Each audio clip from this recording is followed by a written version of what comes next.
So 4 years ago, I had an idea, and it wasn't stupid. Pineapple! However, it didn't work out 100% like I thought it would, but it did help me improve as a DM and a writer in a way I wasn't expecting. So in 2022, I wanted to play D&D, but I didn't want to DM or be locked into weekly sessions. Yeah, I was the kind of bastard who wanted to come and go as he pleased. So I came up with a system which we can call the Captain's Guild system, or the Curse Guild system, if you're a jerk and you don't want to stroke my ego. Unless someone already came up with it, I just came up with an idea to get my way with D&D. For those not familiar with what a guild is, it is an organized association of people who share a common trade, profession, or specific set of interests. Which in the case of your campaign, your guild centers around doing missions that help the town, build your guild's reputation, or just random mercenary work to make that sweet, sexy money. This guild could be in a swamp or in a town that's mysteriously always nighttime. As stated before, the guild has missions. These missions will be made by someone in your group of friends. Whoever makes the mission will be the DM. DMing is basically being the game developer. It stands for Dirty Mommy, I mean Dungeon Master. So basically, someone makes the mission, and then becomes the group's current game developer. Yes, this is going to be a revolving door of DMs.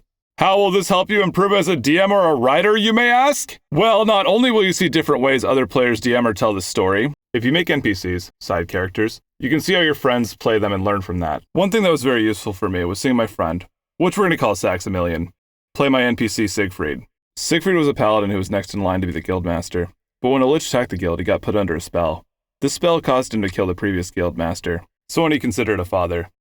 He not only lost an arm in that fight, but actually broke a paladin oath, which took away his paladin powers. PP for short. Yes, it's 100% called PP, don't fact check it. When I played Siegfried, I made him bitter, depressed, and really emphasized that his glory days were behind him, which is what I thought someone would act like if they lost their PP. I did not play him well. However, Saximilian did something that made me realize how to play and write this character, or any character at their lowest point. When Sax was DMing, one of my characters got into a drinking contest with a dwarf.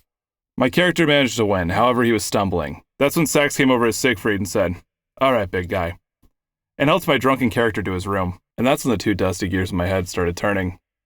You see, Siegfried has lost a lot, but he was next in line to the guild for a reason. He cares about people at this guild, which I knew that, I just never played on that. I showed he cared by having him show up on missions ready to die to protect the new recruits, but nobody would see that.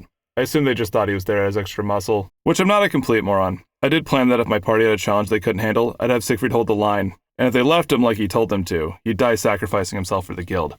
However, if they stayed in the fight, then Siegfried would regain his paladin powers, and the fight would switch to becoming one-sided in the party's favor. Siegfried was honestly just a failsafe I made in case I overestimated my party's intelligence. A lot of them were still new to D&D, and I don't like dumbing down my campaigns. But from that failsafe, Saximilian showed me that even if a man is at his lowest point, he's still the same guy he was. He's just down. He may be buried by his regrets, self-hatred, and loss, but he's still Siegfried. He's still the man who wants to help people and see the guild and its members grow and prosper. So in conclusion, one way to improve at writing in D&D is to make a guild in the game. Alternate DMs and really observe how they play the NPCs. Different people think differently and can show you your blind spots. Even great writers and DMs have those, they just have less than most. Maybe your friends might do something you disagree with, but that gets you thinking on how to do things better to your taste. You might get stuck DMing a few campaigns like this buckaroo for a bit, but eventually someone will want to take a crack at it. And it's easier for them to because the Captain's Guild system offers a revolving door. It may not work, but this video is more a suggestion than a golden rule. Use your brain, be analytical, and have a great day. Peace! Also, if you enjoyed this video, I'd appreciate it if you liked, subscribed, or shared the video around. I'd really like it if you did all three!